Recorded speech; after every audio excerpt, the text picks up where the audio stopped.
Fox Sports Net presents Houston Astros baseball. Tonight, the Astros taking on the San Francisco Giants.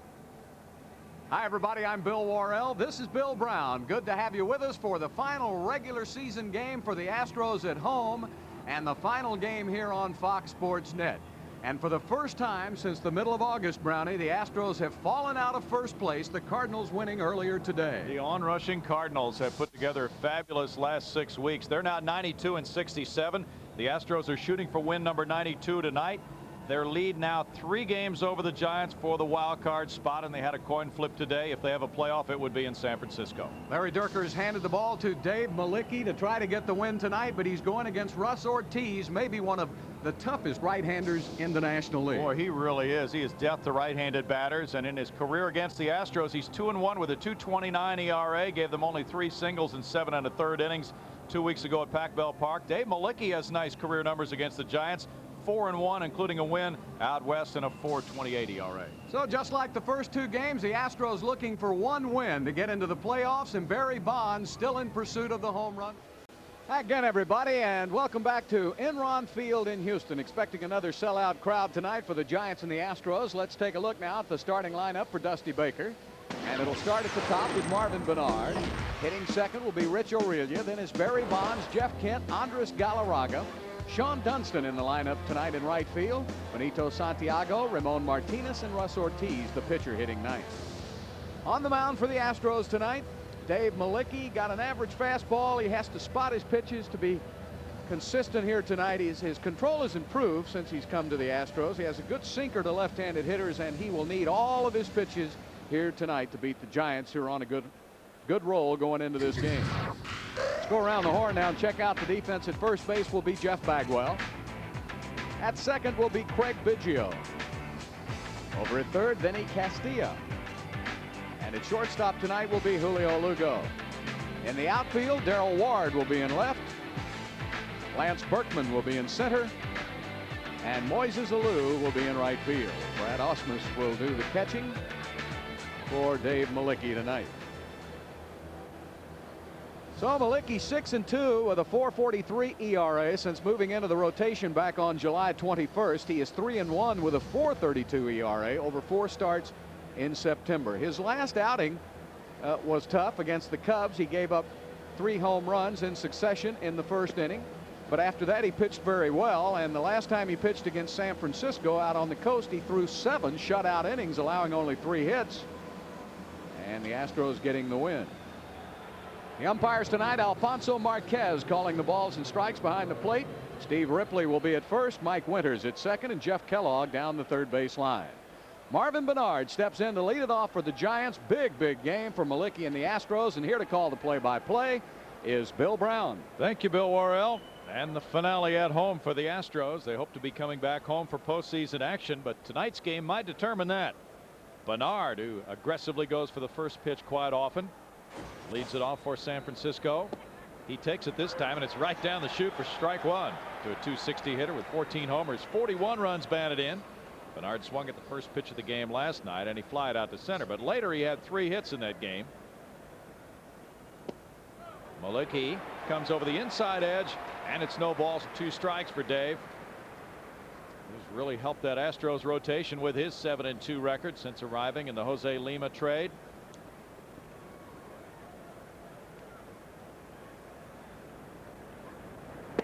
Oh, what a good 0-2 pitch. You know, Bernard couldn't swing at it, Bill. It just really fooled him, and so you just hope the umpire doesn't call you out on strikes. That's all you can do if you're the hitter. Bernard was frozen on that one. Yeah. Bernard 3 for 6 in this series. He's down on strikes. Boy, nice tight little slider. He really threw some good pitches to Bernard. He did. Changing speeds, keeping the ball down and away, and then coming in on the hands for the one he missed on that could have been a strike. Look at that slider. Nice break to it. Late action. That's the key. Now it's Rich Aurelia. What a tremendous year for Aurelia with 201 hits, leading the league, a .325 batting average, 36 homers, 94 runs batted in. Aurelia 3 for 11 in this series. He's on a 3-game hitting streak right now. And and he helps to set the table for Barry Bonds and Jeff Kent behind him. Aurelia has scored 112 times this year. Only the third San Francisco Giant to have 200 hits. Willie Mays had 208 1958. Here's strike one. And fastball moves in on Aurelia. Aurelia 0 for 6 as he has faced Malicki in the past. 318 against Houston this season.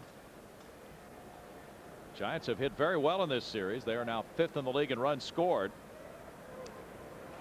He fouls it and it's 0-2, but Malicki has excellent numbers here at Enron Field. A 3-0 record, a 3.00 ERA at home in 4 starts and a total of 7 appearances. Yeah, and a difference of about 3 points in his ERA at home and on the road. Very unusual with the rest of the pitching staff. Last outing a tough one for him in the first inning. He gave up 3 consecutive homers on 3 straight pitches to McGriff, White, and Hundley in Chicago. Ground ball, and it's picked up by Vinny Castilla. He just sucked it up, didn't he? He really did. That's out number 2. I think he made a very good play last night, throwing home to get a runner. Yeah. Talked to Dave about those back-to-back home runs in Chicago. He said that was the strangest thing that's ever occurred in my baseball career. He said one of them deserved to be hit a home run, but the other 2 were pretty good pitches. Now it's Barry Bonds. A .322 hitter with 69 homers, 133 runs batted in, .478 in his career against Malicki. The infield shift is on for Bonds, as it has been throughout the series. Look at Biggio. It's out in the outfield.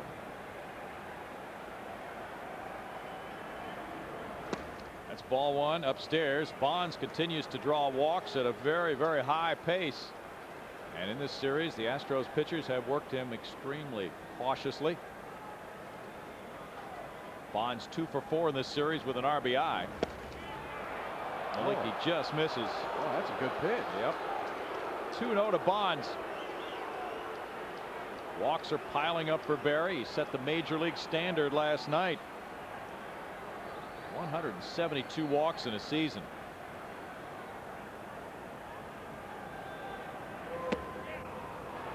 This could be number 173. It's 3 balls, no strikes. Don't expect Bonds to see anything to swing at here. He's 5 for 13 against Houston with 9 walks in 5 games. He's hit Malicki pretty hard too.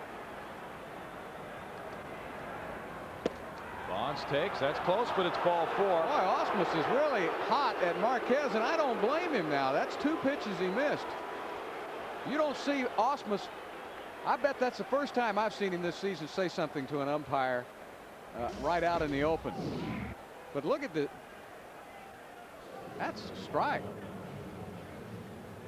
Boy, if Marquez isn't going to give the corners, it's going to be a long night. Barry Bonds continues to take those walks. Last night he drew 3 of them, and he scored after all 3 walks. Bonds has scored 123 runs. He's on with 2 outs for Jeff Kent. Now, Kent has been making opponents pay for those walks to Bonds recently. He's compiled a 10-game hitting streak. 301 for the season, 21 homers, 100 runs batted in. And during his 10-game hitting streak, he's 18 for 40. Fly ball left field. Jeff Kent has done it again, a 2-run homer. Number 22 of the year, and the Giants lead at 2-0. As far as the crowd's concerned, the wrong guy got the home run. If you're going to watch the Giants get a home run, if you're in Houston, might as well be Bonds. But not Kent. That was a hanging slider that Kent just went down and got.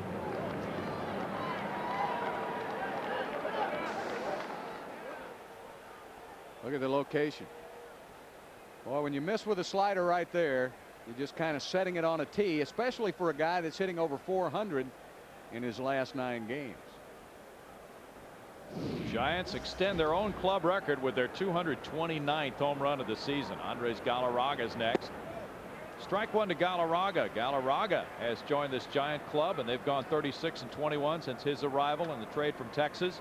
He's hit .286 with 7 homers, 35 runs batted in. He's had a big series.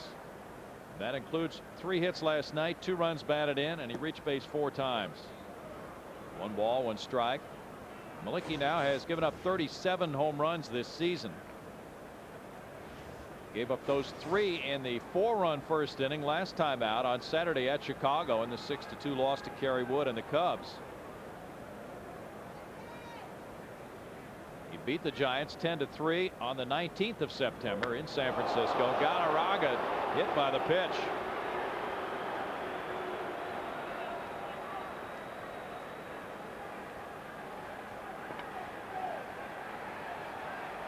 Galarraga talks with Alfonso Marquez. Wait a minute. Let's see what he's doing. He's showing that he got hit by the pitch. Marquez saying it's a foul ball? Well, maybe he did, but it clearly hit him. Robbie Thompson coming in. Dusty Baker's out. Marquez apparently. I think he heard it.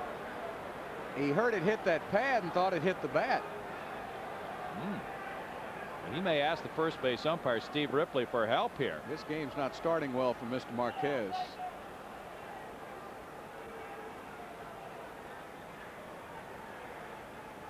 He's hit by the pitch.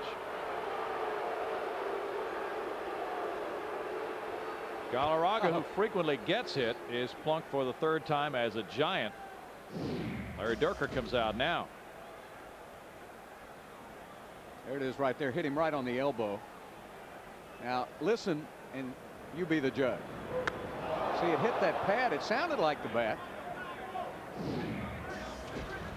Now Dierker's hot. He is animated in talking with Ripley. The ball hit him, Ripley said. I heard the ball hit him. That's it. Let's go. Now the padding, of course, has been legislated this year. It can only be a certain size padding. In this case, it helped protect that left elbow of Galarraga. That's the 8th hit batsman for Malicki as an Astro. This rally started with 2 outs, 2 runs home, a runner at first for Sean Dunston. Dunston, a .283 hitter, has 9 homers, 23 runs batted in. Those are his career numbers against Malicki. 4 hits and 13 at bats. John Vanderwall has been starting in right field in the first 2 games of this series. There's strike 1 for Dunston. Dunston has 2 walks and 30 strikeouts this season. Former shortstop, now playing the outfield in this ball game. He's a very versatile player. 1st round pick of the Cubs in '82. He was a Cardinal last year. Nice stop by Ausmus. It's 1 ball and 1 strike on Sean Dunston. Eric Davis is retiring at the end of this season. Davis is 39, Dunston 38. They both filled in and helped at various positions this season for the Giants. There's Eric Davis. Dusty Baker has put all the pieces together with an 88 and 70 record for this Giant club. Dusty likes those veterans. He really does. Galarraga, Santiago, the 2 you just mentioned. 1 ball and 2 strikes. Dusty might be glancing out in left field at that scoreboard as the game progresses. It's Arizona 5, Colorado 4. Middle of the 7th inning in Arizona as the Giants continue to trail the D-backs by 2 games. Giants just can't gain any ground. Dunston strikes out. The Giants get 2 runs on a hit and leave a man in the 1st inning. Jeff Kent hits number 22 to give him an 11-game hitting streak. Bonds took the walk. Kent went deep, and it's 2-0 Giants.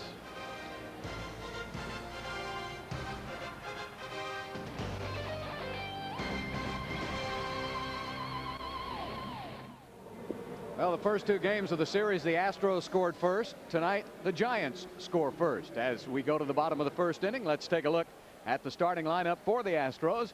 And at the top, it'll be Craig Biggio leading it off, followed by Julio Lugo, Jeff Bagwell, Lance Berkman, Moises Alou, Vinny Castilla, Darrell Ward with a left-handed bat in there tonight in place of Hidalgo. Brad Ausmus hitting 8th, and Dave Malicki, the pitcher, hitting 9th. Tough throwing Russ Ortiz on the mound, pitches high in the strike zone with a riding fastball in the low 90s.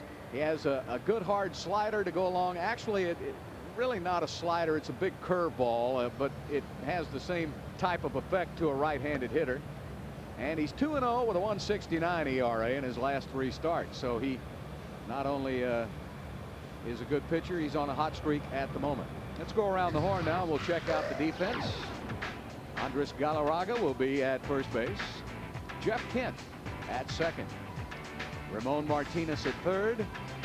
And Rich Aurelia at shortstop. In the outfield, Barry Bonds will be in left. Marvin Bernard will be in center. And Sean Dunston will be in right. Again tonight, Benito Santiago will be behind the plate. Ortiz has as good of numbers as anybody in the league. This is his 33rd start. He has worked a career best 212 and 2/3 innings, and that surpasses his previous high water mark of 207 and 2/3 innings pitched. So he gives you consistency and quality starts every time he goes out there. Craig Biggio steps in. Craig's had a good series at the plate, going 4 for 9 in the first 2 games against the Giants. Giants have won 8 straight games here at Enron Field. They won all 6 last year. Biggio puts one off the end of the bat for a single into right field. And Bidge, a .288 hitter at game time, is aboard for Julio Lugo. I like the approach, Bill. He was going away with that fastball and hitting it where it was pitched. If Ortiz has one weakness, it's sometimes he doesn't have good control. He's a lot better this year than he's been before, but his command has been spotty in years past, and if he's a little wild in the strike zone, sometimes you can get to him. Not too often. Julio Lugo was hitless last night. 263, 10 homers, 36 runs batted in for Lugo. Lugo was 0 for 4 in the game last night. Double play depth on the infield. Ortiz was hitting his spots when he beat the Astros, or when he pitched well against the Astros on September 18th in San Francisco. And no decision for him against Roy Oswalt. 7 1/3 innings, 3 hits, all singles, and 1 run allowed. The Giants lost the game late 3-2. Lugo scored the only run in that game on a wild pitch of the 7th inning. Strike call makes it 0-2 to Lugo. He talked about the improving control of Russ Ortiz. Those are his numbers from Saturday's start against the Padres, a win, giving up just 5 hits and 1 run in 7 innings. He walked 2 there and struck out 7, 93 pitches. He's walked only 32 in his last 16 games. 2 per start. It's a much better control figure than he had the first half. Yeah, it indicates too, you know, he has 86 walks this season in 212 innings pitched, so that shows you the improvement that he has made here lately, and that's why he's been so consistent. Usually has a lot of base runners. A normal game for him, he'll have a lot of base runners, and he'll still pitch very well. Since the All-Star break in 2000, he's gone 26 and 13 with a 3.30 ERA. Toss to first base. Biggio back. Biggio has 7 steals in 11 tries. The Astros swept the 3-game series from the Giants at Pac-Bell Park. San Francisco trying to return the favor by sweeping this 3-game set. Have the Giants lost here yet? No, they are 8-0. I think I would have tried to lose that coin toss today if I was Houston. They had to do the coin toss because they had not done that coin toss involving the Astros and a wild card playoff when they did the other tosses. That didn't seem to be a very distinct possibility. Now it does. And the Giants won it 2 balls 2 strikes. So if there is a 1-game playoff for the wild card spot, it would be in San Francisco Monday. Arizona now leads 5-4 over Colorado after 7 at Arizona. The Giants and the Diamondbacks have just been in lockstep. That's crazy, huh? Popped up. Galarraga in from first base. Martinez makes the catch. 1 out. It rained here this afternoon. That's why the roof is closed. And we've had the roof open the last couple of nights. The Astros record is better with the roof closed, but that's not why it's closed. It did rain this afternoon. And there is supposed to be more rain on the way, so they didn't want to take a chance. This guy right here is so stingy with the home runs, and only 13 home runs has he given up in 213 innings pitched. That's pretty remarkable nowadays. Boy, it is. Stingy guy. 9th best ERA in the league at 3.34. Born in Encino, California. Went to the University of Oklahoma, where he was a setup man on the '94 College World Series champs. Fourth-round pick in '95 of San Francisco. Jeff Bagwell faces him now. Jeff 2 for 7 in this series. Here's ball 1 to Jeff. Jeff had a big game last night. He has 38 homers, 127 runs batted in. He was on base 4 times last night. Had 2 hits, 2 walks, scored 2 runs, and drove in 1. Yeah, he didn't want to take a bet on the Red River Shootout Saturday. No? No, I was going to take the Longhorns. Oh, of course you would take the Longhorns. Give him the Sooners, but he didn't want to do anything. 2 balls, no strikes to Jeff. Ortiz really throws hard. That pitch 91. He can throw harder than that. But precision was what he featured against the Astros at San Francisco. And that's really worked into that 16-9 record for Russ as he's mastered the control here in the second half of the season.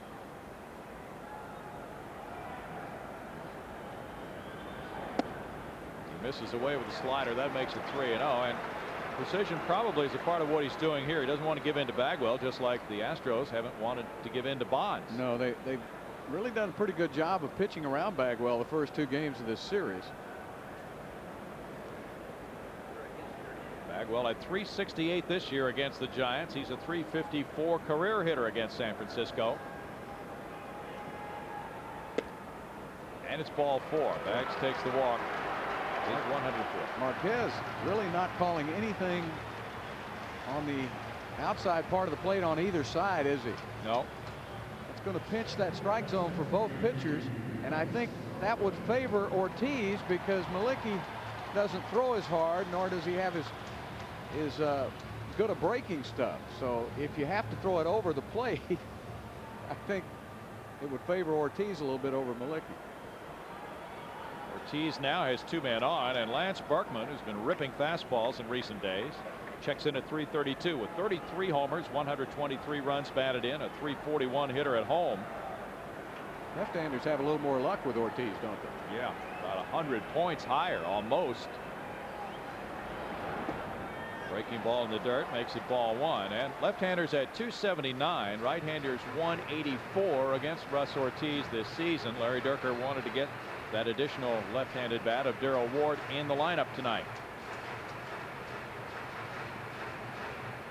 Berkman's 4 for 8 in this series, and 474 against the Giants. He's had big hits late in ball games against San Francisco. The Astros had a couple of wins when Rob Nen was in those games in San Francisco late. 1 ball and 1 strike.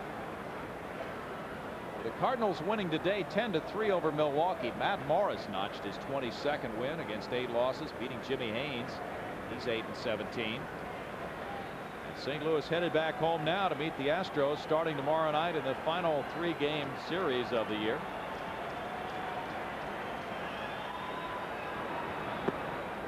It's 2 balls, no strikes. It's a changeup at 81 miles per hour. Berkman laying off.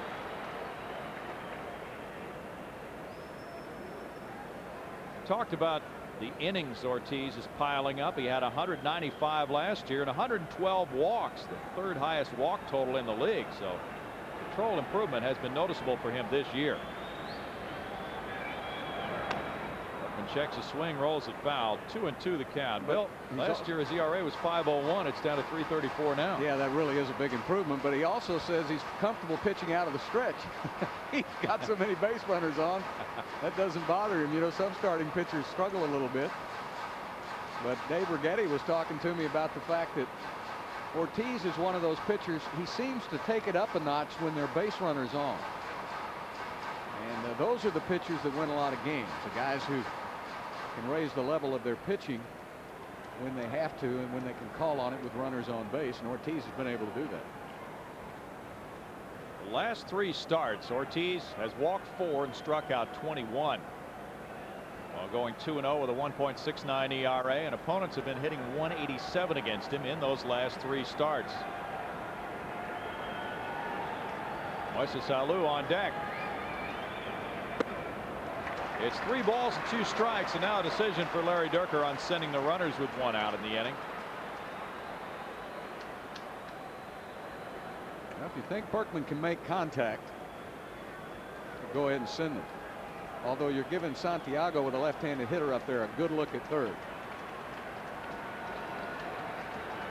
Biggio dancing off second, occupies the attention of Ortiz, and he steps off.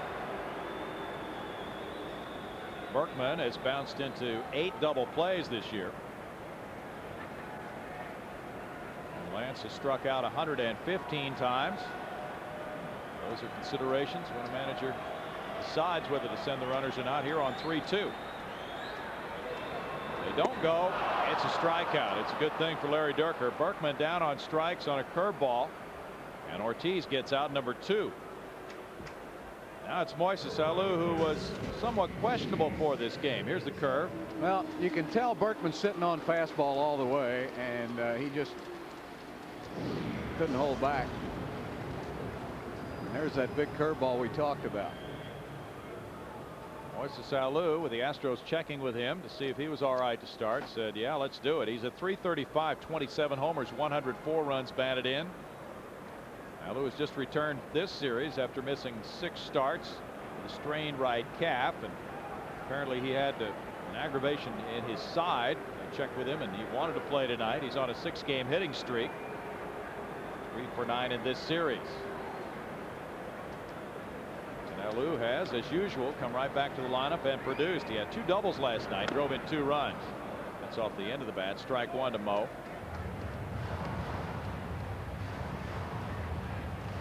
Batting race, Larry Walker looking very good at .352 for a 3rd batting championship. Moises Alou is tied for 2nd at .335 with Todd Helton going into the final weekend of the season. Mo's driven in 7 runs against the Giants in 4 games this season. The Astros are trying to snap a 5-game losing streak, their longest since May. They've dropped 7 of 8.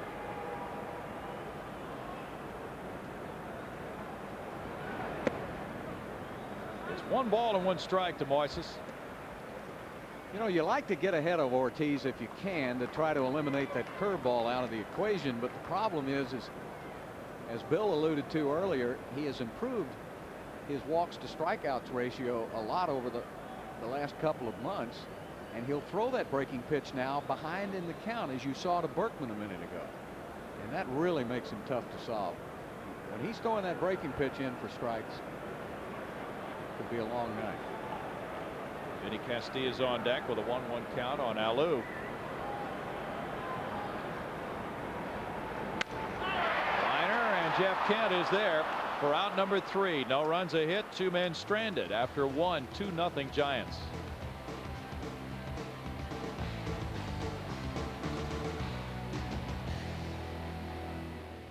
Giants 2, Astros nothing. Dave Malicki works to Benito Santiago as inning number 2 gets underway at Enron Field.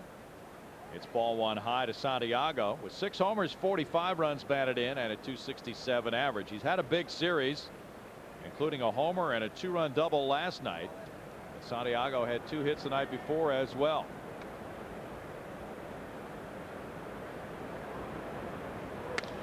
There's a little chop. Lugo over and in. Out number 1 here in the 2nd for Dave Malicki. Giants have won 7 of their last 9. They go home against the Dodgers this weekend. Ramon Martinez has swung a hefty bat against the Astros, Bill, in this series. Yes, he has. In fact, Santiago and Martinez, I think what happens subconsciously is you get through Aurelia, Bonds, Kent, and Galarraga, and you kind of relax a little bit. And that's where Santiago and Martinez have been hurting the Astros down the bottom of that order. He homered in the opener Tuesday night, had 2 hits, another hit last night. There's a drive to left field. It's hooking near the foul pole and going outside that foul pole. A majestic strike 1 for Ramon Martinez. He looks like a perfect player for the Crawford boxes. That's where he hit it Tuesday night. He's one of those guys where if he can get it up in the air a little bit, he can at least hit it .315. Pitcher Russ Ortiz on deck. Giants lead the league in home runs. They hit their 229th in the 1st inning. Jeff Kent, fastball jams it. Martinez fouls it back. No balls, 2 strikes. Gosh, Lewin just made an error. Did he? Yeah.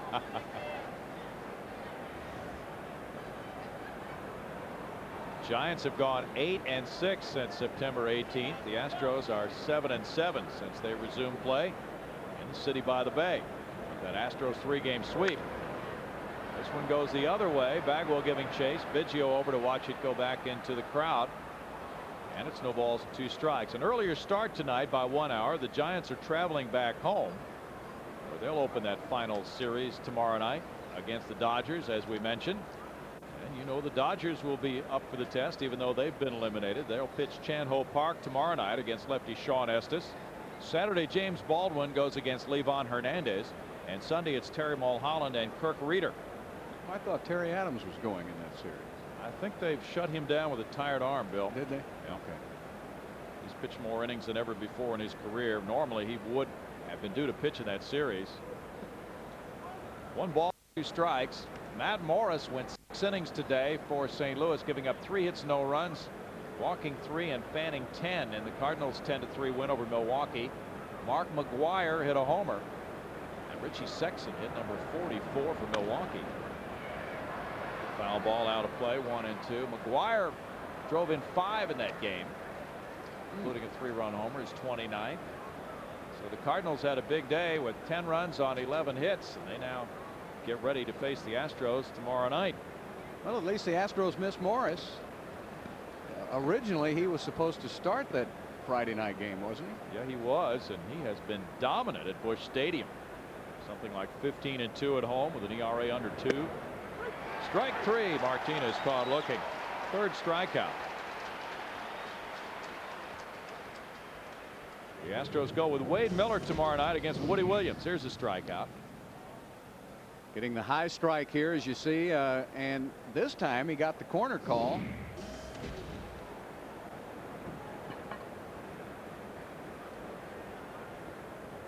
Russ Ortiz has a dozen hits, a 185 average, and 6 runs batted in.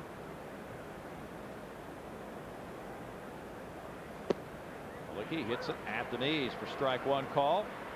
Ortiz second among Giant pitchers with those 12 hits. Livan Hernandez swings the bat very, very well. Has a little bit of power and pretty good. He can draw a walk.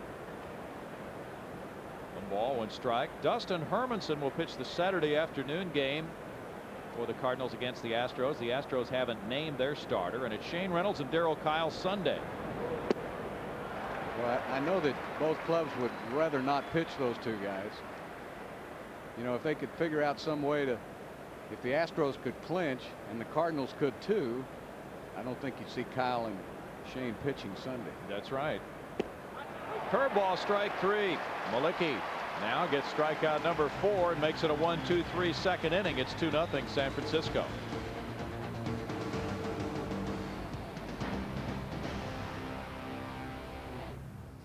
Giants with a 2-0 lead as we go to the bottom of the 2nd inning. Coming up tonight at 10, it's the Southwest Sports Report, and tonight's stories will include a recap from our game, including locker room reaction. Darrell Royal and Barry Switzer will talk about the Red River Shootout, and I bet they've got some stories to tell. And the Spurs Open camp. Catch the Southwest Sports Report with John Radigan and Randy McElvoy tonight at 10 here on Fox Sports Net.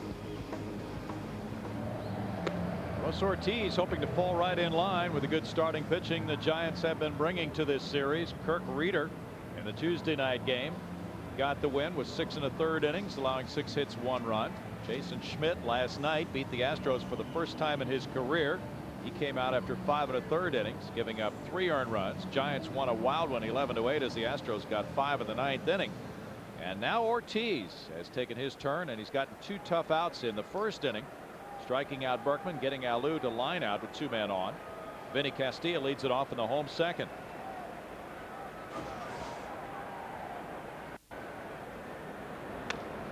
Castilla dribbles 1 foul. Strike 1 to Vinny, who's driven in 81 runs as an Astro with 23 homers and a .274 batting average.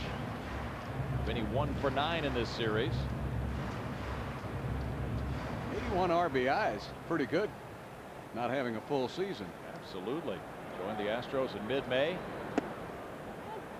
1 ball, 1 strike. He's given them a lot of production and good glove work too at third base. Solid player. Darrell Ward's on deck. Marvin Bernard a couple steps toward right center for Vinny. Breaking ball comes into the top of the zone, and the count goes to 1-2 for Russ Ortiz. He's come out of a 3-game losing streak in late August and early September by putting on a furious late season burst. Made his major league debut against the Astros in '98 as a reliever. Good fastball gets him strikeout number 2. Clocked at 92, but it just seemed to have that hop on it. It looked like he may have cut it a little bit. Yeah. You see the way it sailed at the last second, and only 92 miles per hour, but he likes to pitch high in the strike zone, and he seems to have a lot of rising action on it when he does. Darrell Ward gets the start tonight with that left-handed bat against Ortiz. 268 for Darrell, 9 homers, 39 runs batted in. Brad Ausmus is on deck. There's ball 1, and Larry Dierker was considering Orlando Merced in right if Moises Alou had not been able to play. 300 batting average in the last 42 games, 15 of them as a starter for D. Ward. 0 for 1 in this series. 2 balls, no strikes. Larry Dierker got a chance to pinch hit late in the game last night, and the Astros put together a 5-run, 6-hit ninth. They hit for the cycle in that inning, got a 2-run pinch homer from Merced. Ward was a pinch hitter in that 9th inning as well. Too little too late, but nonetheless Felix Rodriguez had to come in and pitch. Yep. And that might have an effect on who sees bullpen work tonight. 2 balls, 1 strike. Rodriguez has pitched in 2 games, and Tim Worrell has pitched in 2 games. High fastball makes it 3-1 to Darrell. Darrell 0 for 3 in his career against Ortiz.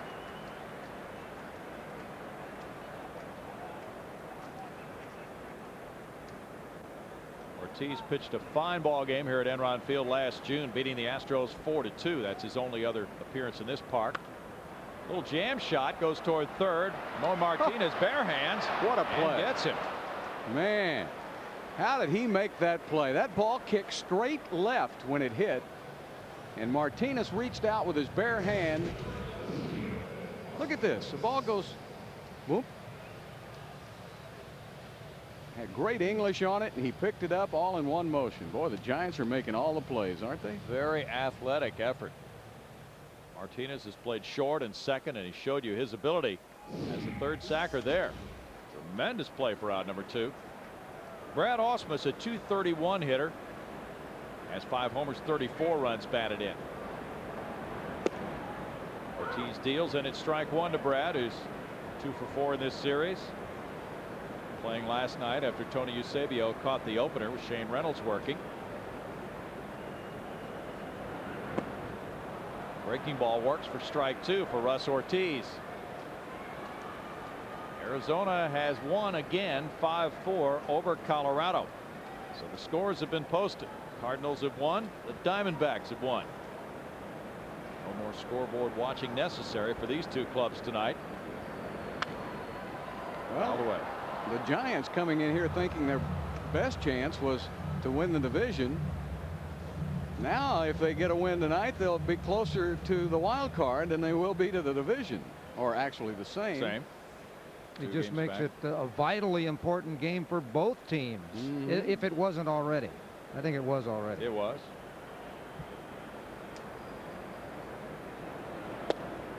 Strike call, and Ortiz has a 1-2-3 second. He's retired 5 in a row, and after 2, it's 2-0 Giants.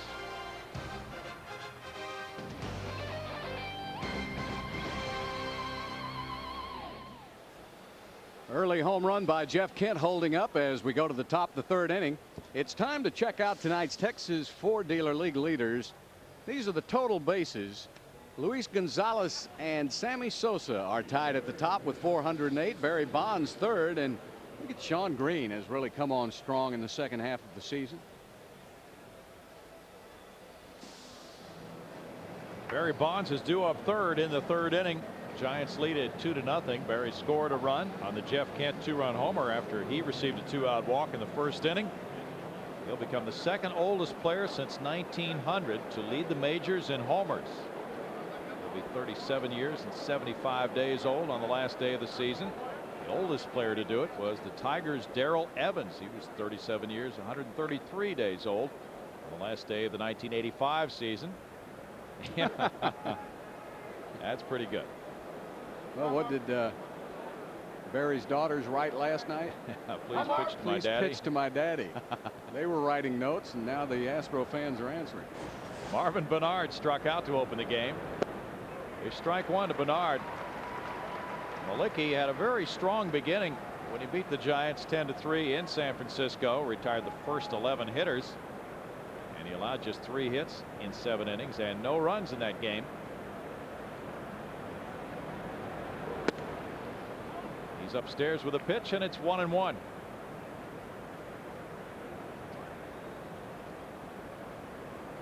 With the Cardinals' win today, they now have exactly the same record in the Central Division as do the Astros, 48-33 within the division.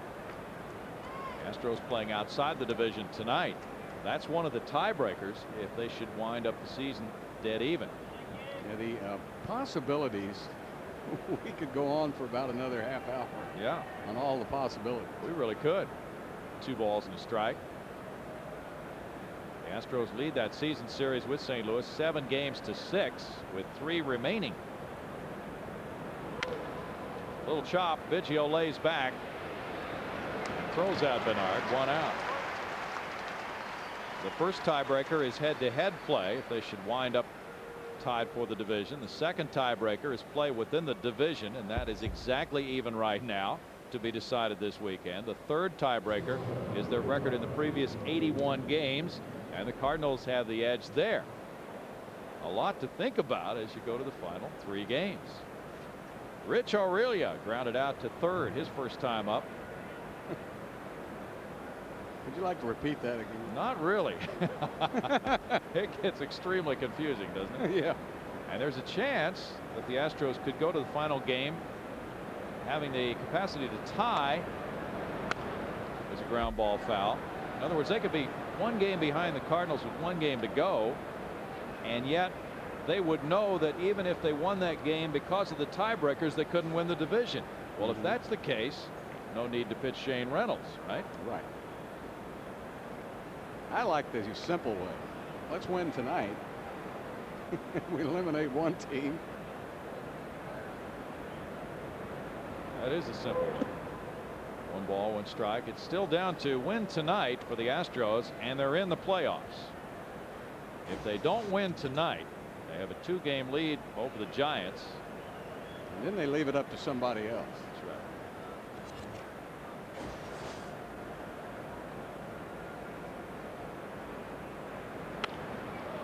Rip foul, and it's 1 ball and 2 strikes to Rich Aurelia. What a solid year he has had, leading all National League shortstops and homers.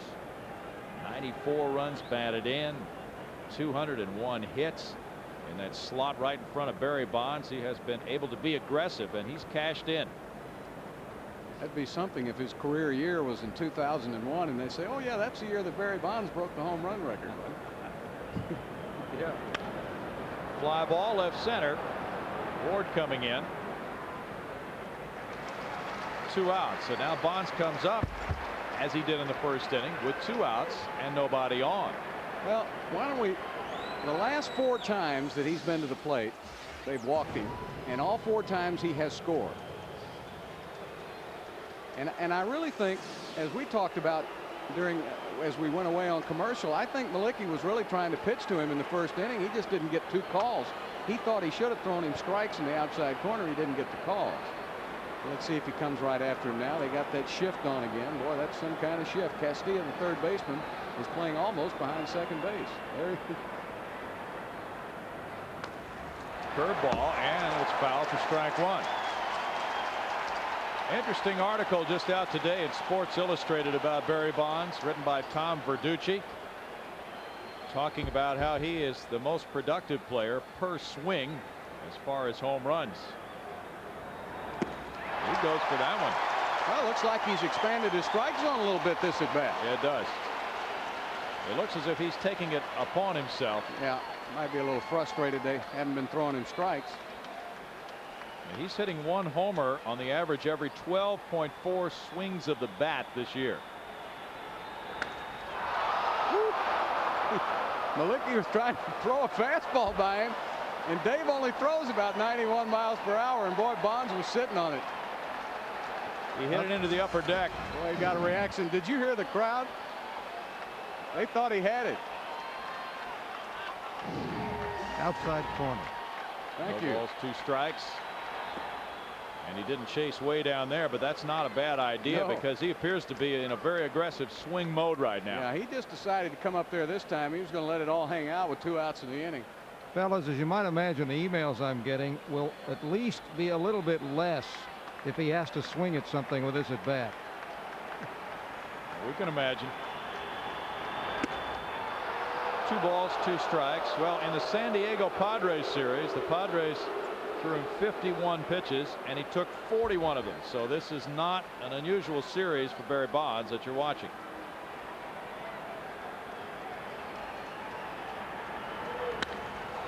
Ground ball. Biggio way out in right field, throws him out.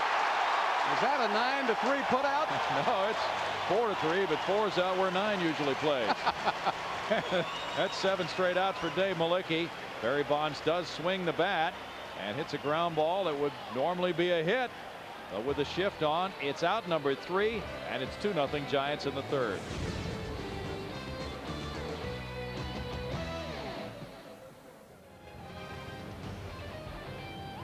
That's an eerie looking sky out there in the distance across downtown Houston. We've had rain in the area today. It's Russ Ortiz and the Giants leading the Astros 2-0, and Barry Bonds gave the crowd some excitement in the top of the 3rd inning with that ground ball to Craig Biggio, playing out in shallow right field. Bonds now 2 for 5 in the series with 6 walks, and he was hit by a pitch. Dave Malicki has 2 hits this season as an Astro, 25 at bats, a .080 batting average, and it's ball 1. Kind of reminds you of the shift they used to put on Ted Williams, remember? Yeah. And he tried to hit it right through that shift. He never went the opposite way. No. If he could lay a bunt down the 3rd baseline, he might get a double. He could. You know. Vinny Castillo all the way up the middle.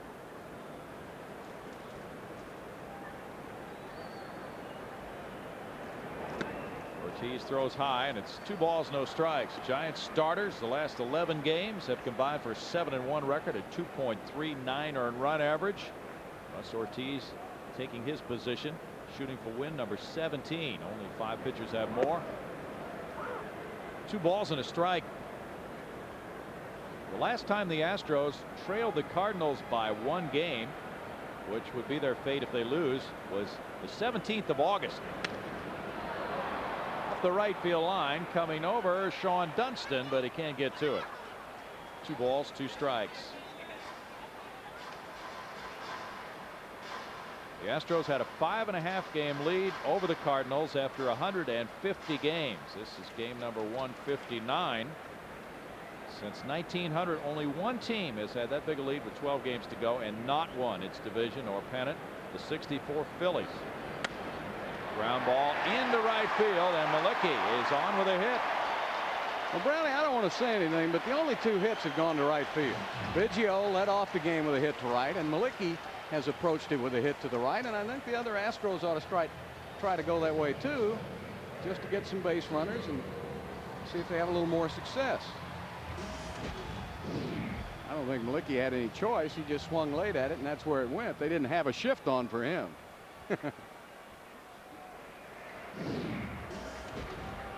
Now Biggio, who got the first Houston hit, comes around for the 2nd time. Galarraga plays behind the base runner Malicki.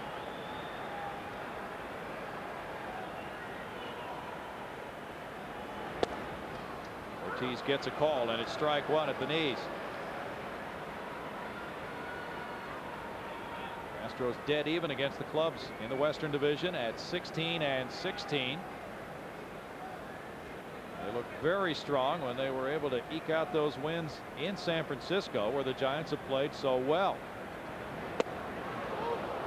1 ball, 1 strike. Giants are even now on the road at 40-40. They go back to Pac Bell Park where they're 48-30. You know the Dodgers, even though they're out of it now, figure to play very hard against the Giants. They're longtime rivals. Giants are 7-9 against the Dodgers, 3-3 against them at Pac Bell Park this year. Biggio smacks one into right. Malicki takes a look at Matt Galani, who stops him at second base. Now the Astros starting to hit smart. Biggio's done it twice. Solid hit to right field. There's no doubt about it that the Astros are a slugging ball club. They hit a lot of home runs. They play for a lot of big innings. They have a lot of free swingers in the lineup. But there comes a time in the season when you have to go think small ball and go the opposite way and abandon that big swing on a tough pitcher. Well, Lugo may be up there bunting in this situation with runners at first and second and nobody out. Lugo popped up earlier. Yeah. Atlanta Braves lead the Phillies 3-1 after one in Atlanta.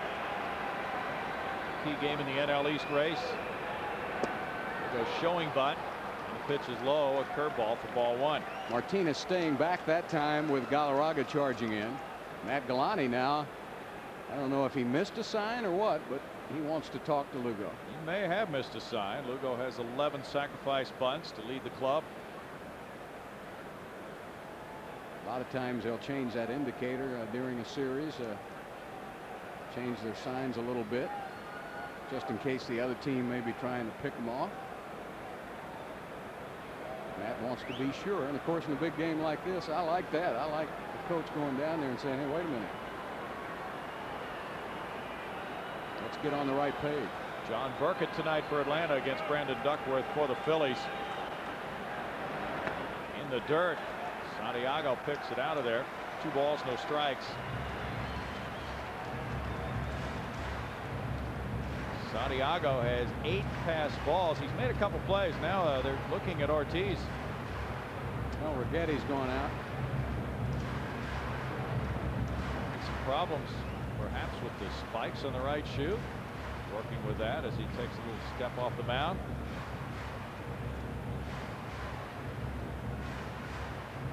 You also might be telling him too, Bill, is you're 2-0 to a guy who's trying to bunt here. Go ahead and let him put it down. You got the pitcher at second base. He's going to have to put down a pretty good bunt.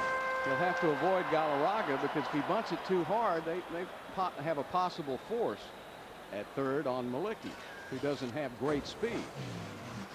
Fairly high pitch count at this stage for Ortiz. 42 pitches thrown already. Galarraga in tight at first. Lugo around early to show bunt. He gets it down. Ortiz goes to first. Great base was uncovered and he had no play there. It's a sacrifice for Lugo, his 12th of the year. Advancing Malicki to third and Biggio to second. One out with Jeff Bagwell coming up. And he really picked a good location, didn't he? Because Martinez was staying back. Ortiz had to make the play. And he had a little English on it. That was Martinez coming late, but he couldn't get to it. Well, the table's set for your big guns now. It's time to come through. First base open as Bagwell bats. He saw nothing to hit the first time up. A 4-pitch walk for Jeff.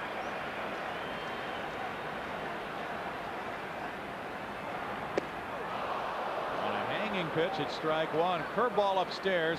Oh, that pitch hung so much that it was effective.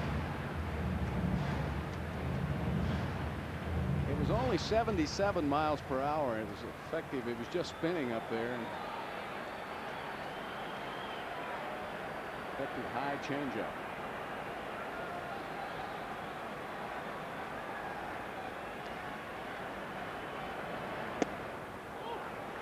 One ball, one strike. Ortiz came back. Another breaking ball. They're going to give you the run if you could just make contact here. You don't want to pop up or a strikeout in this situation. Just get the ball in play. Of course, the long ball would be nice. but he doesn't give up many of those.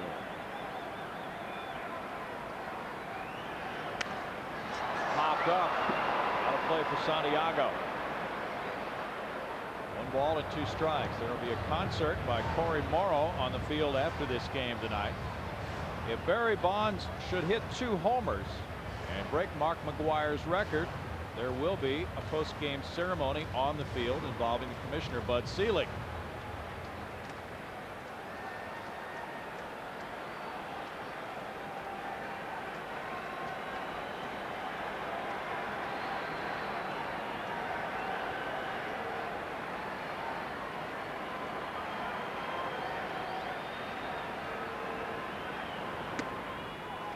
Two balls and 2 strikes to Bagwell. Let's see the hot zone for Jeff.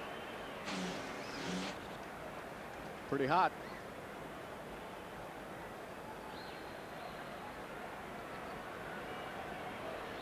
He's driven in 71 runs here at home this year in 80 games. Ortiz goes with a breaking ball and gets a strikeout for out number 2. His 4th strikeout. Lance Berkman struck out on a 3-2 pitch back in the 1st.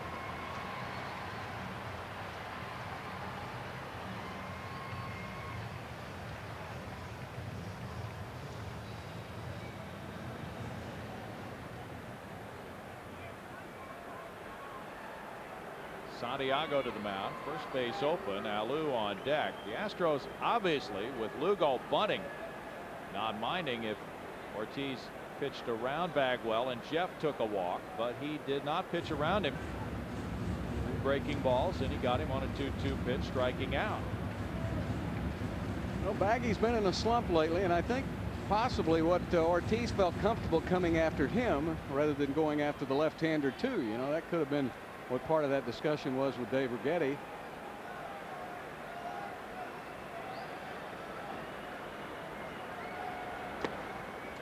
Ball 1 upstairs to Berkman.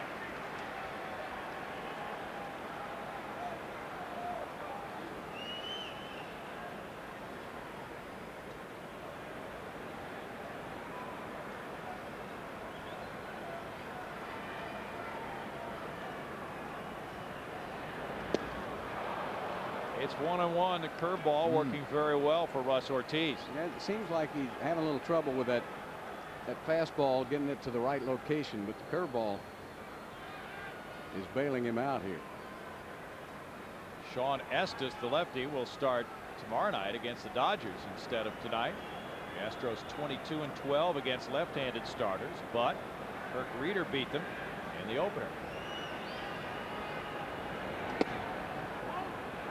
2 balls and a strike. Ortiz is the 2nd stingiest pitcher in home runs allowed to Terry Adams of LA in the National League this year. 0.55 home runs allowed per 9 innings pitched.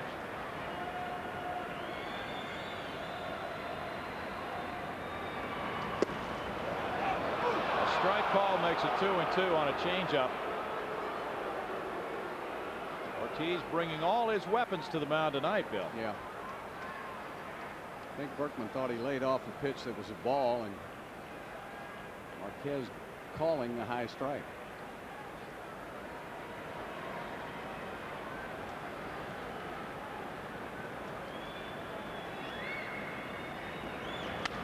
Up the middle, knocked down, the glove comes off. Ortiz scrambles, he throws low and gets him. Galarraga digs it out. A scrambling play by Ortiz. Goodness gracious. For out number 3, and it's more frustration for the Astros with no runs, 2 hits, 2 runners stranded. Here's Ortiz, and he finds the ball after his glove comes off. That had base hit written all over it, and he makes the play.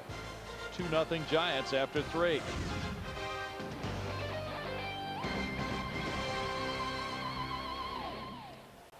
So the Giants keep that 2-0 lead as we go to the top of the 4th inning. Well, if you're thinking about the holidays and where you can top last year's party, then think about Enron Field. They try to utilize specific areas of the complex, And the folks here can make your dreams of a successful holiday party a reality. Call 713-259-8800. And also be sure to ask about the meeting rooms in our conference center. It says it's open 365 days of the year, so maybe you could book one on Christmas Day too. Yep. Sounds like a good plan. If you so choose. If you really have nothing else to do. Yeah. 2-0 is the deficit for Dave Malicki. He's retired 7 in a row after hitting Galarraga with a pitch. Jeff Kent with a 2-run homer in the first inning for San Francisco, and he leads it off now in the 4th. Kent goes for the curveball, a slow roller. Vinny Castilla with the throw, and it's out number 1. It's really something that could show the mettle of a starting pitcher in a situation like this, Bill. The Astros are up against it. They've been losing. They fall behind, and Malicki has strung together 8 outs in a row now. He's really done a good job. In fact, he really only made one mistake, and that was to Kent. And Kent just did get it into those Crawford boxes. He didn't hit it all that hard. Had he hit it to any other part of the field, it would have been caught. So Malicki doing a good job. Andres Galarraga was hit by the pitch in the first inning. Native Venezuelan has injected some spark into this Giants club. The difference really, Bill, is that when the Giants have had runners on base, they've been able to get key hits to score them. The Astros get the runners in scoring position, and they don't get the hits. And until that changes, it's going to be a struggle. Galarraga to right field. Alou over toward the corner, deep in that corner, and he got a glove on it. It's a foul ball. Foul ball. Galarraga is still running, but first base umpire Steve Ripley emphatically signaled foul ball. Alou got leather on it and dropped it as he closed in on the wall. Galarraga, who's standing on third right now, will come back with an 0-2 count. Alou did a good job. You've got to watch that wall. There's not very much foul territory there. As soon as you get to that line, and there it's right off his glove in the corner. Now Dusty Baker wants to talk about it. We could not see the line from that angle. And Steve Ripley, no doubt, is being asked, hey, wasn't that ball fair when he touched it?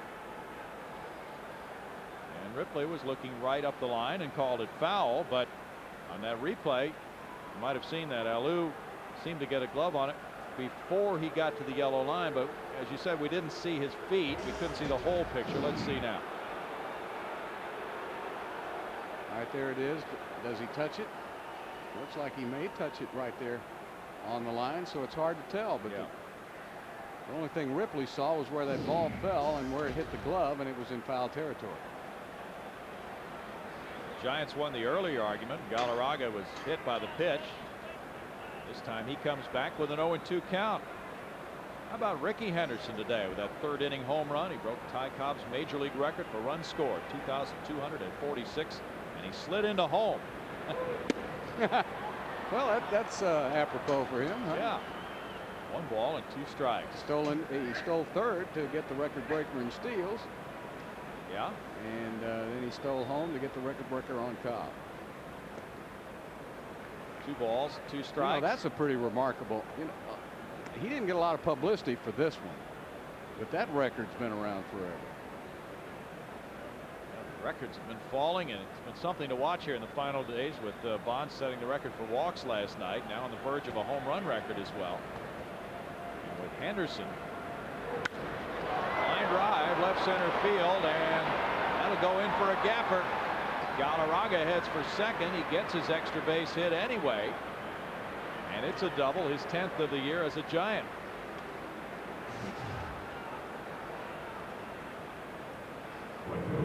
Looked like Malicki was trying to change the eye angle here. He'd been down in the strike zone. He tried to come up, and boy, Galarraga was sitting on that pitch.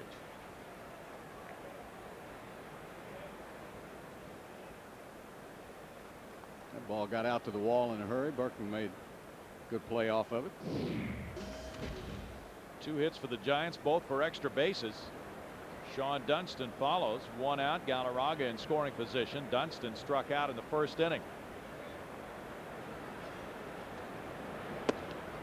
Ball 1 to Dunston. Dunston came off the DL in mid-August. Missed some time with a sprained right ankle. And he got that injury, making a spectacular catch at the top of the left center field wall against the Phillies in early August. Leads the Giants in pinch hits with 10. Gets an occasional start. This is his 31st start of the year. He finds the corner, and it's 1 ball 1 strike to Sean Dunston.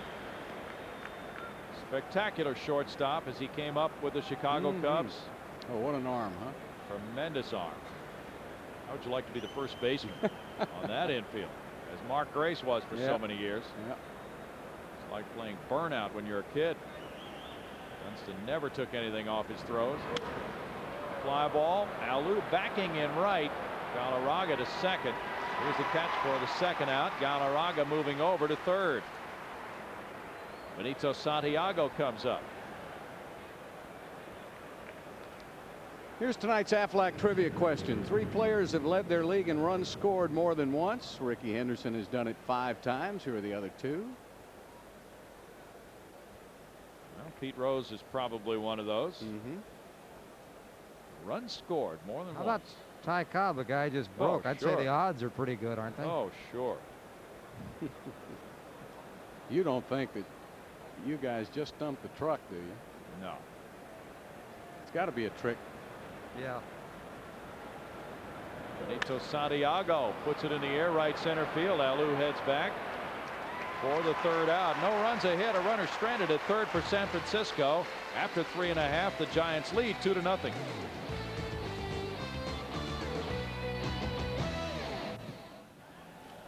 Welcome back to Enron Field. We're going to the bottom of the 4th inning. The Giants with a 2-run homer from Jeff Kent in the top of the 1st. All right, let's go back to that Aflac trivia question.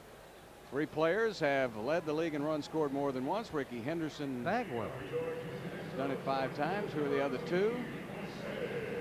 Jeff Bagwell and Craig Biggio. They didn't tell us they were only active players, because that list would have been very, very long, actually. Yeah, we'll see that another trick question from the truck. They say sorry after the answer comes in. Moises Alou leads it off, home 4th inning. Russ Ortiz has limited the Astros to 3 singles. He has a 2-0 lead. Alou lined out with 2 men on in the 1st inning.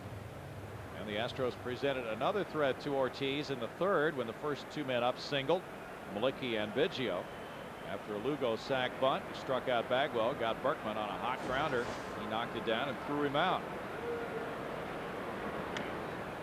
Ortiz going to the curveball quite liberally tonight. There's strike 1 to Moises Alou. Bill, if you look at the batting averages for these 2 teams with runners in scoring position, the Giants are hitting .294 in this series, 16 for 34. The Astros 6 for 24 for .250. But if you take out last night's 9th inning for the Astros, they're hitting only .211 with runners in scoring position, 4 of 19. And that's really been the story of this series. It seems like every time the Giants get somebody in scoring position, they get a big hit.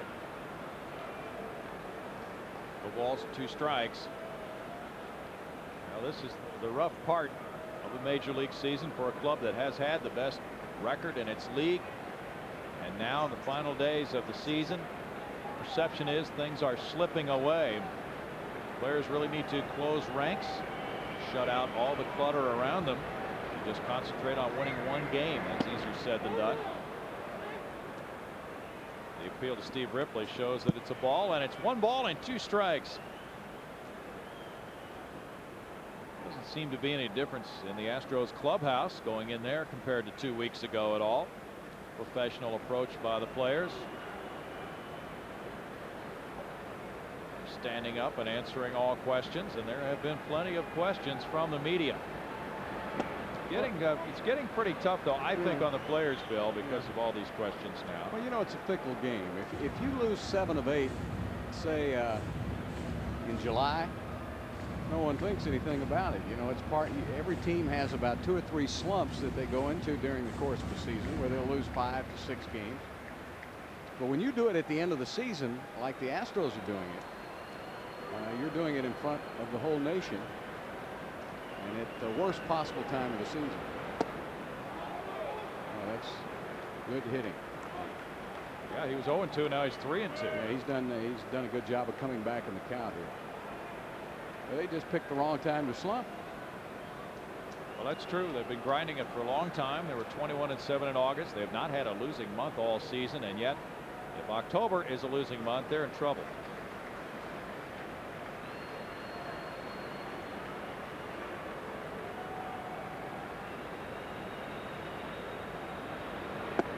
Good job. Takes ball 4, wasn't it though? But you know, I'm not trying to make any excuses for them, but if you could take Astacio and Oswalt and put them back into the, let's even take Hernandez out of the equation, Carlos Hernandez. If you had a healthy Astacio and Oswalt, where you could go to war with Morris and an Ortiz and the #1 aces on the other team's staff, then you're going to be in games all the way. And the Astros haven't had that advantage. Vinny Castilla struck out in the 2nd inning. Double play depth on the Giant infield. Castilla to left center field. Marvin Bernard way back and at the wall. He snags it right under the 404 sign with Alou hustling back to first on a long out, #1. That ball was tagged. Let's also mention they're not getting a lot of breaks tonight on some of the balls they're hitting. The one Berkman thought he had, he thought he'd driven in 2 runs. And then this is hit as about as deep as the part of the ballpark as you can hit it into. If he pulls that a little bit, we have a tie game. Fans leaning over on that home run porch nearly got one. Right there at the pump. They were stretching for it. Now Darrell Ward. Victimized by an outstanding Ramon Martinez play back in the 2nd inning. Strike 1 to Darrell. And you know, the players, a lot of them don't read the papers, of course, which can be very wise. And a lot of them don't listen to talk shows, which can also be a good move on their part. There's a lot of negativity around and a lot of comments now about choking. Yeah. Well, that's a terrible word to use around a professional athlete. It certainly is. And of course, Bill, I was right in the middle of the choke city situation with the Houston Rockets years ago when they won their championship, and they blew 20-point leads in the 4th quarter to Phoenix on 2 home games in Houston. And I remember getting on that plane to fly to Phoenix, and the team was really down, but they held a little meeting on the plane and they decided that they were taking good shots. They just weren't going in. They were going to keep playing as hard as they've been playing. And all of those shots they missed in Houston went in Phoenix. And they came back to win 2 games in Phoenix and, of course, go on to win a championship. And it went from choked city to clutch city. And I remember Kenny Smith at the time saying, folks, there's plenty of room on this bandwagon. The ones who got off can get back on. Go ahead. And so that's what you have to do. You have to win in tough situations, and the fans will come right back on your side. No balls, 2 strikes to Darrell Ward. Darrell cues 1 foul off a curveball. Some of the callers to talk shows in the Houston area have even been suggesting that the local paper even write that word choke city in the headlines to get this club started. Well, got the Rockets' attention, and of course I remember Leslie Alexander was I was standing right there next to him when they won that 2nd game in Phoenix, and he said, how about clutch city? And boy, the Chronicle picked up on that, and it went from choke city to clutch city in a hurry.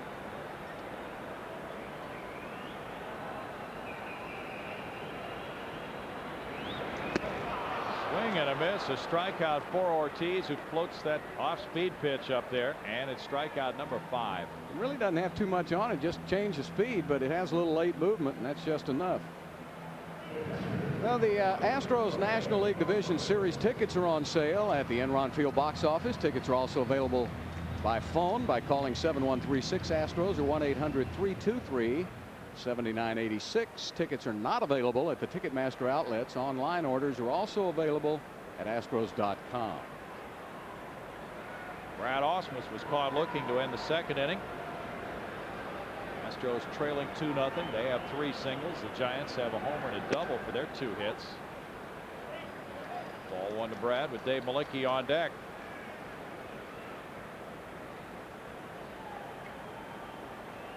Seven losses in the last 8 games for the Astros, still leaving them with a respectable 91-67 record. Only the Cardinals are better in the National League.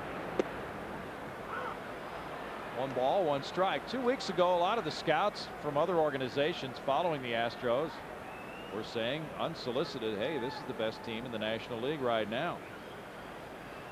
Well, they were playing with confidence. They were getting well-pitched ball games and timely hitting. Of course, it hurt him a little bit when Alou got hurt. A drive to left field is hooking and going foul. Well, of course it is. I mean, it's just the way it's going right now for the Astros. I mean, he can't hit that ball any harder. And just a few feet more to the right, he's got him a 2-run homer. Boy, look at that. Boy, he hit that ball hard. Berkman hit the ball hard. Castilla hit it hard. Now they got to start finding some spots to fall in. Ball, 2 strikes, 2 outs. This one kicks away from Santiago, but not very far. Alou holds on. It's 2-2. Ortiz throwing a high percentage of breaking balls tonight. Yeah, of course, a predominantly right-handed power club that he's pitching against. He's going to probably have to throw more breaking pitches because the Astros are a very good fastball hitting ball club. And Santiago out to remind him now that he's got Malecki on deck. He doesn't have to give Osman. I know he'd like to get Osman so he could lead the next inning off with Malecki.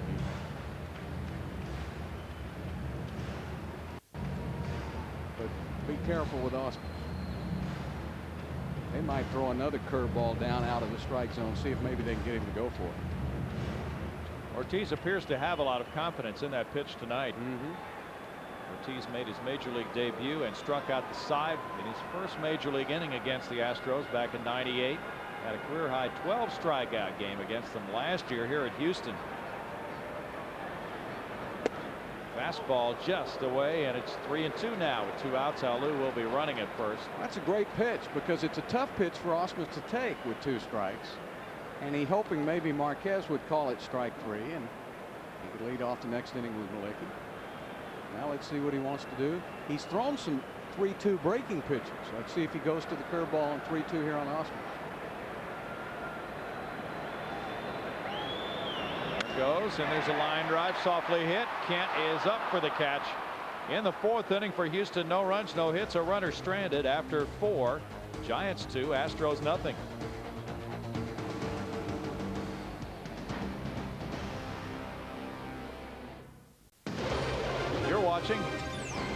You're watching Houston Astros baseball on Fox Sports Net. Welcome back to Enron Field. It's the Giants and the Astros final regular season home game for Houston. Glad to have you with us. Bill Brown, Bill Worrell, and Greg Lucas tonight. Giants lead at 2-0 on a 2-run, 2-out first inning homer from Jeff Kent after a walk to Barry Bonds. Speaking of Barry Bonds, Brownie, we had a question. I know you can give the answer to it. It has to do with the marking of the balls that he used. One of our emailers wanted to know the ball that he hit foul up into the stands. How do they know that that's not, down the line, a home run ball? Well, this comes from that Sports Illustrated article by Tom Berducci, which just came out today. The balls are sequentially numbered in black ink above the Rawlings logo, and they're marked with a unique design that could only be viewed under ultraviolet light. And to make sure that didn't wash off, the balls were tested. They were dunked under water and in beer, and you could still see the markings on them. But have they ever been in that water in the bay? Yeah. That's strong stuff. Too. That's strong stuff. Ramon Martinez struck out in the 2nd inning. He's hit by the pitch from Dave Malecki. 2nd hit batsman of the night for Malecki. That's the last thing Malecki wanted to do was hit Martinez with a pitcher up next. That's the 5th time this year Martinez has gotten it. Looked like it was in the left elbow. Well, it looked like it got him on the funny bone. Yeah, right there. Ouch. Oh man, if you've ever hit your arm there, that'll paralyze you for a while. Oh, that hurts. I bet it does. Dusty Baker out with a giant trainer. Hits on that fleshy part, you're okay, because it was a changeup. It looked like it rode in. Martinez, a 28-year-old veteran from Philadelphia. He's been playing pretty well too, so that could. Of course, the advantage there is it's not his throwing arm. Of course, try telling him that right now.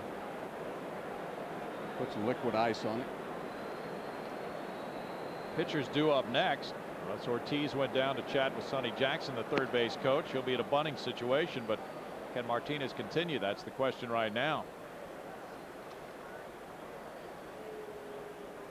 And sometimes there's that swelling, Bill, and it's hard to bend the elbow without having a lot of pain. Let's take a look at the standings for you right now in the National League Central. With the Cardinals winning today, they're 92-67. They're a half game ahead of the Astros, with the Cubs 5 behind, and those are the other clubs. Rod Carew, by the way, the Milwaukee hitting coach, resigned today, right on the heels of the resignation of the Chicago Cubs pitching coach, Oscar Acosta. One of the greatest hitters of all time was the hitting coach for a team that set the strikeout record. Well, he talked about that, and he just felt that the club had made progress in some areas, but was very disappointed in the lack of contact this season, and he felt that a change was coming. He wanted to step aside so the Brewers could make their own decisions about the coaching staff for next year. You know, Bill, you can be a great hitter. You can't necessarily teach it. There's a big difference. They always said bad hitters made good hitting coaches because they were the ones that were taught the most. Yeah. You know, those natural hitters, they didn't have to learn a lot of stuff. Ortiz probably will bunt here. He struck out looking in the second with nobody on. Puts the bunt down, and Brad Ausmus grabs it. Took a look at second, but he throws to first to Biggio covering for the sacrifice. That's Ortiz's 8th of the year. And Martinez moves to second base on out number 1. Brad got to it quickly enough so that he took that look at second base, thinking force play. Yeah, well, he also looked up. He thought he could maybe tag Ortiz and then throw to second. Yeah. Because Ortiz kind of stayed around the plate for a second. Right there, now he gets going, and I think he wanted to try to tag him and then go to second. There it was. And once he missed the tag, he decided I better get that sure out. If he could have tagged him, could have been a double play. Would have been pretty nifty to watch, but he couldn't quite get extended that far to make the tag. Marvin Bernard is 0 for 2. Strikeout and a ground out. Minnesota got 2 in the 9th today to edge Detroit 5-4. Hector Carrasco the winner, and Anderson was the loser, and Eddie Guardado got his 10th save. Ground ball hit through the right side. Stop sign at third for Martinez, and a single for Bernard, making him 1 for 3. Runners at the corners for Rich Aurelia with only 1 out, and Barry Bonds coming out to the on deck circle.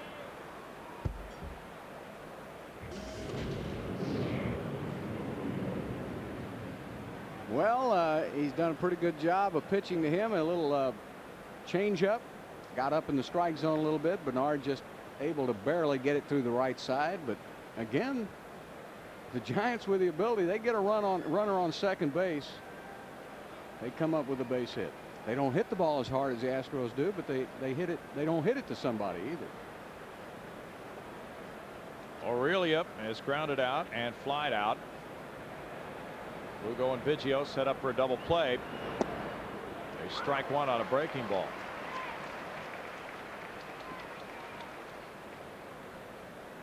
Aurelia and Bonds, the top 2 teammates as far as home runs combined in the National League. They combined to hit 105. 1 ball and 1 strike to Rich Aurelia. Aurelia became an all-star this year from St. John's, now age 30. Last year, 20 homers, 79 runs batted in. And has he ever built on that season?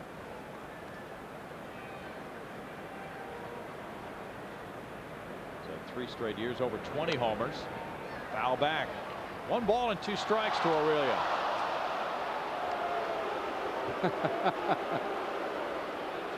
This is an angry crowd tonight. They're hostile. That fan just dropped the ball. He had it right in his hands on the front row, and he dropped it, and boy, the boo birds came out. It was interesting to read the articles about last night's crowd, some of whom stayed outside the park even though they had tickets. They had upper deck tickets, and they preferred to camp out on that grass out by Union Station, thinking that Bonds might hit a home run to left center field. Foul ball on the ground, third base side. Still a ball and 2 strikes. Of course, the roof was not up. No, it's a totally different situation tonight. Now, the roof was on when Sammy Sosa almost hit it through that pane up there. Yeah.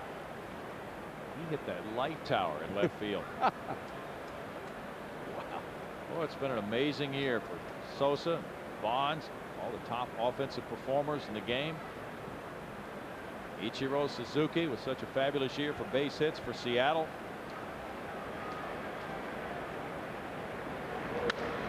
Up the middle and on through into center for an RBI single, making it 3-0. Rich Aurelia gets his 95th run batted in on a 1-2 pitch. And now Barry Bonds comes up. 2 on and 1 out. Well, that was about the same spot Berkman hit his, with runners on second and third. But Ortiz made a brilliant play on it. And this time they were able to, Aurelia was able to get it through for a hit, and now Bert Hooton is going to go out to talk to Malicki.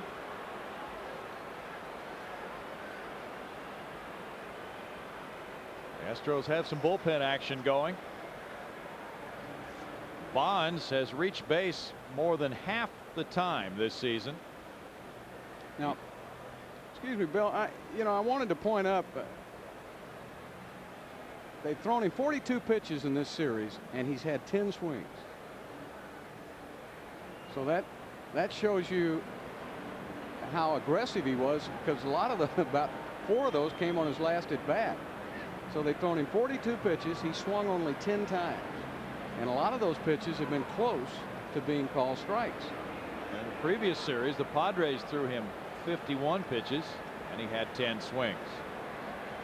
So this isn't too different than what other clubs have been doing to him. It's just that he's so selective. He's hit his 69 homers in 210 fewer swings than Mark McGwire with his 70 in 1998. And out of those 43 pitches, he's had only 3 called strikes. So he really narrows that strike zone on you. He has swung at only 35% of the pitches he's been thrown this season. Very selective hitter. But last time up, he was in swing mode. 2 balls, no strikes. Well, and plus, the umpires kind of get into a groove too. They realize how selective he is, and a lot of times, if it's a borderline pitch, the umpire, if Bonds doesn't swing at it, the umpire will call it a ball. That's not too unusual. Most of the good eyes in baseball have had the same reaction. 3-0 last night. Bonds was walked intentionally in the 7th inning with 2 outs and runners at first and second.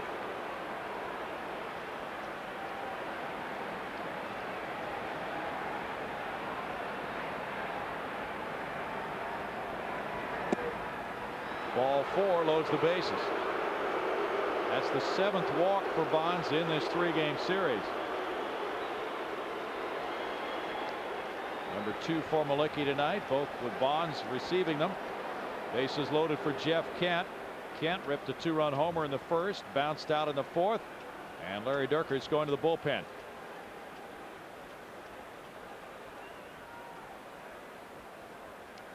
Well, the call has gone out to the pen, and that means it's time for a Southwestern Bell pitching change. We'll be right back. Giants lead at 3-0, top of the 5th. Bases loaded with the Giants and 1 out.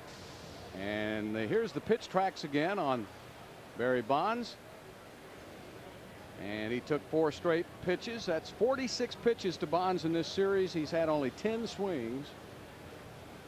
And as you saw, a couple of those were just borderline at the bottom of the strike zone. Pitch Tracks, brought to you by our friends at Oral Health, America's National Spit Tobacco Education Program. It would like to remind you that smokeless does not mean harmless.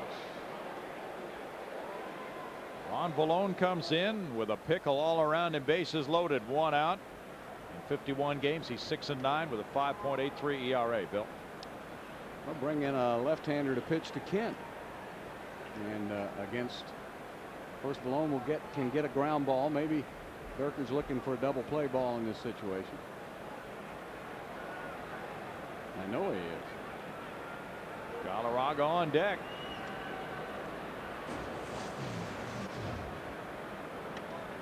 Valone went 1 inning last night. No hits, no runs allowed. That's ball 1 to Jeff Kent upstairs.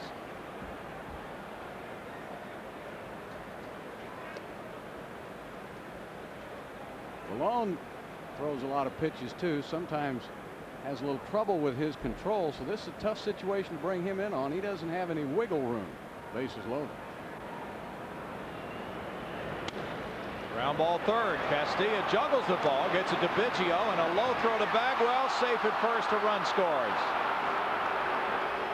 Made to order double play ball, but the timing was upset when Vinny Castilla couldn't get a good grip on it. Then Biggio's throw was low to Bagwell. Well, Jeff Kent gets an RBI, his 3rd of the night, as we see it.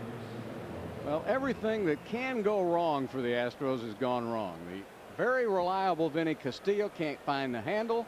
They still had plenty of time if Biggio makes a good throw, and he couldn't do that. There just really isn't any facet of the game the Astros are doing very well. 4-0 lead for San Francisco, and Kent has driven in 3 of the 4. Andres Galarraga has been on twice. He was hit by a pitch, and he hit a double to left center field. Runners at first and third, 2 outs. Well, unfortunately for Durker, he got exactly what he wanted. He got a ball hit right to Castilla, a tailor-made double play to get out of the inning. And again, the Astros could not execute.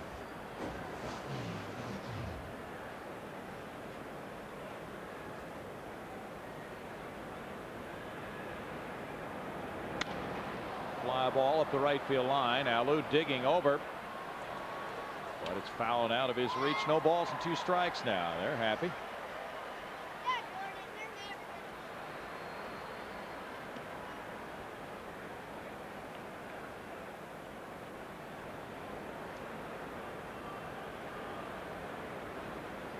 Valone, who had been in the rotation for a while, has lost his last 4 decisions. One of those in relief Sunday at Chicago. He had lost 3 in a row as a starter. Then went back to the bullpen in late September. Now his 4th straight relief outing after that starting rotation change. 1 ball, 2 strikes. He has a possibility to start the Saturday afternoon game in St. Louis. Last night 1 inning, just 5 pitches. And tonight we'll see how long he stays in. That might rule him out as a starter for Saturday.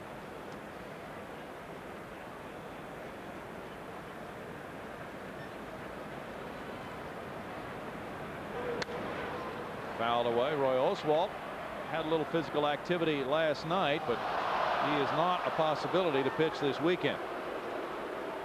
Well, if he pitches this weekend, it'll be at instructional ball. They could send him Sunday down to Florida to pitch, or Monday, if there is a Monday. Yeah, there might be a Monday in San Francisco, a 1-game playoff for the wild card. Perhaps that's one of the many possibilities right now. Could be an off day for a workout. Upstairs, the playoffs start on Tuesday. 2 balls and 2 strikes. But that Monday, right after the season ends on Sunday, is always reserved for the 1-game playoff. The Astros, as of now, tentatively plan to return home Sunday night. Not sure if any of the players packed for extra days, but they might be out an additional 3 days on this road trip. They just bring a couple pair of jeans. 3-2 now. By the way, if there is a 1-game playoff, for instance, between the Astros and the Giants for the wild card spot. That counts as a regular season game. So that would give Barry Bonds one additional game in which to break the record, and it would count. Mark McGwire in '98 had that same opportunity as the Cardinals played in 163 games. They had a tie game that year. Not going to put an asterisk in the book, are they? Nope. Galarraga takes the walk. That loads the bases again, and Sean Dunston will bat. He's 0 for 2. Third walk of the night by the Astros to go with 2-hit batsmen. Bert Hooton on that phone to the bullpen as Dunston comes up, having struck out and fly to right, and we'll see if someone else is facing him. Well, unfortunately for Bert Hooton and Larry Dierker, they got exactly what they wanted. I thought they made a great move by going to Balone. They wanted to get a double play ball, and that's exactly what they got. Kent hit it right to Castilla. I mean, you can't hit a better double play ball than the one they got. All you got to do is execute it, and you're out of the inning. And Astros just weren't able to do it. So now you go to Ricky Stone, who has been throwing a lot of ground balls since the Astros called him up. He's had some good innings, but not in really any pressure situations. So they got him up and throwing right now. Critical point of this game, and the Astros down by 4. Well, it is, because Ortiz is so tough, and that's you know, when you're going against a guy with an ERA under 4 and they already have 4 runs, I don't have to spell it out for you. It's going to be tough. You can't allow them to have any more. Dunston ready to go. Bases loaded, 2 outs. A 4-0 Giant lead in the 5th. Malone throws ball 1 high to the 8th man to bat in the Giant 5th inning. Ricky Stone continues to pump in the bullpen. Benito Santiago's on deck.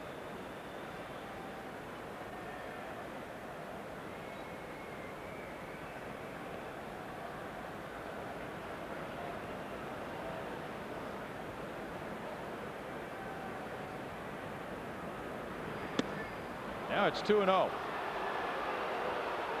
He's having trouble with that curveball. He can't get it down in the strike zone at all. That curveball, and usually that's an indication when that curveball's up there that you're trying to throw too hard. A little adrenaline's pumping. And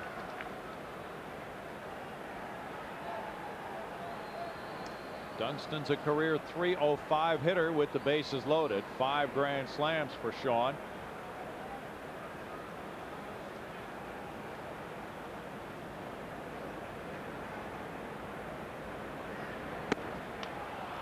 Three balls and no strikes. This year Dunston has gone 2 for 4 with all bases occupied.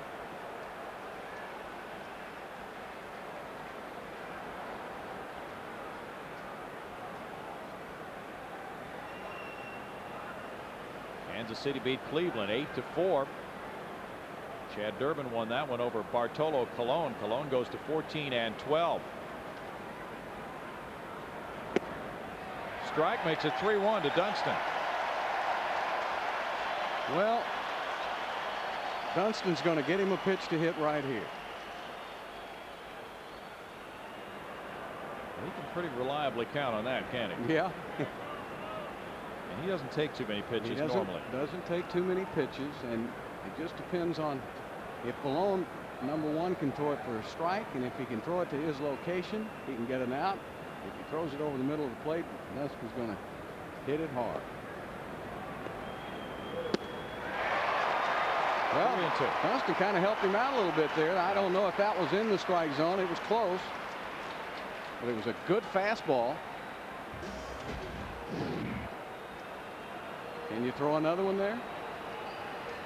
Well, he likes to hack. He's only had 2 walks and 180 at bats this year. Yeah, that's the one advantage for Balone, is that Dunston's hard to walk.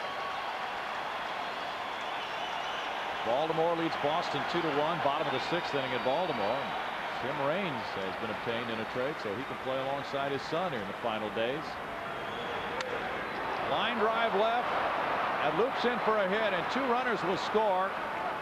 The throw is cut off, and the Giants lead 6-0 on a 2-run single by Sean Dunston. Dunston now has 25 runs batted in.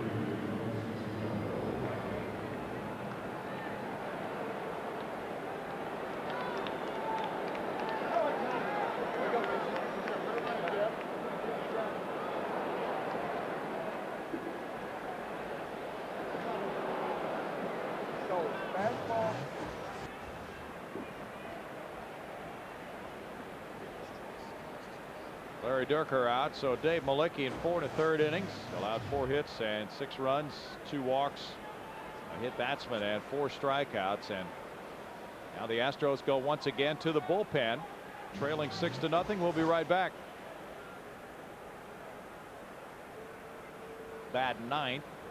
He'll lead off the bottom of this inning, and Ricky Stone goes into the number 8 spot. Brad Ausmus also coming out of the game. Stone coming in with runners at first and second for his 6th major league appearance with an ERA of 0 in 6 1/3 innings. He's allowed 5 hits, 1 walk, and 4 strikeouts. He's retired the first batter faced on all 5 occasions. And there's strike 1 to Benito Santiago. Santiago 0 for 2 in this game, and Stone gets ahead of him with a good pitch near the knees. Very impressive since they called him up from New Orleans back on the 20th of September, and he is yet to allow an earned run in 6 1/3 innings over 5 appearances. Ground ball to short. Lugo backs up, takes the hop, and he fires hard to Biggio. He just nips the runner Dunston at second base. The Giants get a 4-run 5th. 4 runs on 3 hits. They leave 2, and it's 6-0 San Francisco in the 5th.